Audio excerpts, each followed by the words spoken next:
26 March Jitendra Tiwari এনআইএর এসপির বৈঠকের দাবি তৃণমূলের। 29 মার্চ সাংবাদিক বৈঠকে নেতাদের গ্রেফতারের আশঙ্কা তৃণমূলের। 6 এপ্রিল ভূপতিনগর বিস্ফোরণ মামলায় 2 তৃণমূল নেতা গ্রেফতার। 7 এপ্রিল সাংবাদিক বৈঠকে বিজেপি এনআইএ বৈঠকের প্রমাণ তৃণমূলের। এই ঘটনাক্রমের ওপর নির্ভর করেই বঙ্গ রাজনীতি তোলপাড়। এর সঙ্গে রয়েছে 6 এপ্রিল ভূপতিনগরে বিস্ফোরণের তদন্তে এনআইএ ঢুকতেই হামলার অভিযোগ। পাল্টা এনআইএ আধিকারিকদের বিরুদ্ধে শ্লীলতাহানির মামলা অভিযুক্তের স্ত্রীর। এই পরিস্থিতিতে তৃণমূল বিজেপি পরস্পর রাজনৈতিক চাপের কৌশল নিয়েছে। এনআইএ ইস্যুতে অল আউট অ্যাটাকে তৃণমূল। নির্বাচন কমিশনে অভিযোগ জানাতে দিল্লিতে তৃণমূলের 10 সদস্যের প্রতিনিধি দল। কমিশনের দফতরের সামনে ধর্নায় বসলে তুলে দেয় পুলিশ। কার্যত ধস্তাধস্তি পরিস্থিতি তৈরি হয়।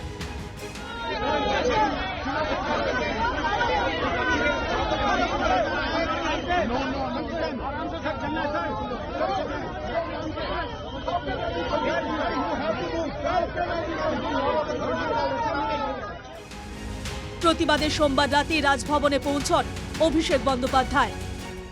এনআইএ ধনরাম সিং এর বাড়ির ভিজিটার্স বুক তার কপি নিয়ে গিয়ে ইলেকশন কমিশনকে দেওয়া হয়েছে। শুধু তাই নয়, ধনরাম সিং এর বাড়ির লিজ এগ্রিমেন্ট সেটা ইলেকশন কমিশনকে দেওয়া হয়েছে। কেন ইলেকশন কমিশন ব্যবস্থা নেবে না? আপনারা কি ভাবেন বাংলার মানুষ বোকা, চোখে দেখতে পায় না? যে পরিণতি হয়েছিল 2021 সালে এর থেকেও খারাপ পরিণতি বিজেপির হবে। আপনি বলুন, আমি তথ্য দিচ্ছি, তারপরেও কেন এনআইএ ডিরেক্টর চেঞ্জ হবে না?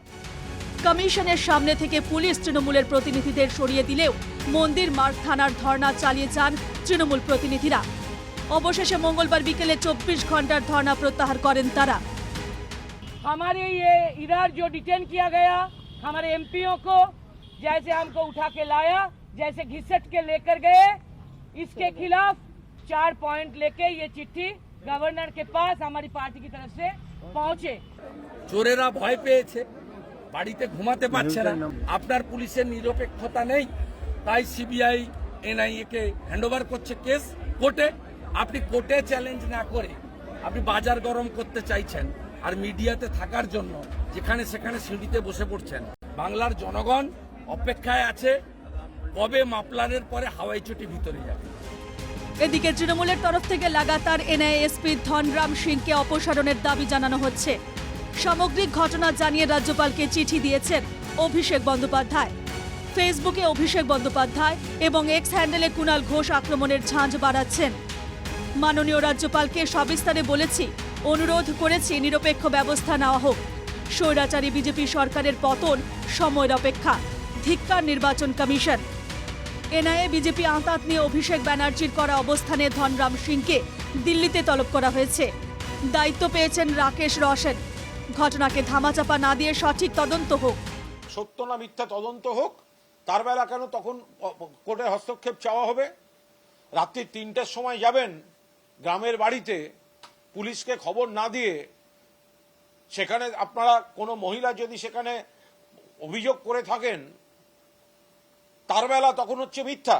আশা করব আদালত এমন কিছু করবেন না যাতে মনে হয় যে বিজেপির কথাতেও এনআইএ চলছে, আবার এনআইএর রক্ষা কবচটার জন্য আদালত বসে আছে, এরম ধারণা তৈরি না হয়। আশা করব আদালতের কাছে।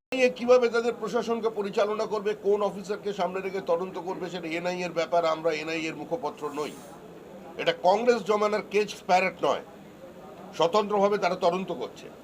কিন্তু যে চ্যালেঞ্জ জিতেন তেওয়ারি করেছে যে 7 দিনের মধ্যে তৃণমূল কংগ্রেস প্রমাণ দিক যে সেদিন তিনি ওই অফিসারের বাড়িতে গিয়েছিলেন, আর না হলে তিনি আদালতের দ্বারস্থ হবেন এবং তিনি নোটিশ দেবেন, তিনি মানহানির মামলা করবেন। 7 দিন পেরোতে দিন, তারপরে তৃণমূলের বসে নেই এনআইএও। ভূপতিনগরে আধিকারিকদের ওপর হামলা ও শ্লীলতাহানির মামলার নিষ্পত্তি চেয়ে হাইকোর্টের দ্বারস্থ জাতীয় এনআইএ। এর মধ্যেই সামনে এসেছে চাঞ্চল্যকর তথ্য। পুরুলিয়ার সভা থেকে মুখ্যমন্ত্রী দাবি করেছিলেন ভূপতিনগরের মেয়েরা হামলা চালায়নি, হামলা চালিয়েছে এনআইএ। এমনকি পুলিশকে না জানিয়ে এনআইএ গিয়েছিল বলেও জানান মুখ্যমন্ত্রী। কিন্তু কমিশনে জমা দেওয়া পুলিশের রিপোর্টে উল্লেখ, এনআইএ অফিসারদের শারীরিক হেনস্থা করা হয়েছে।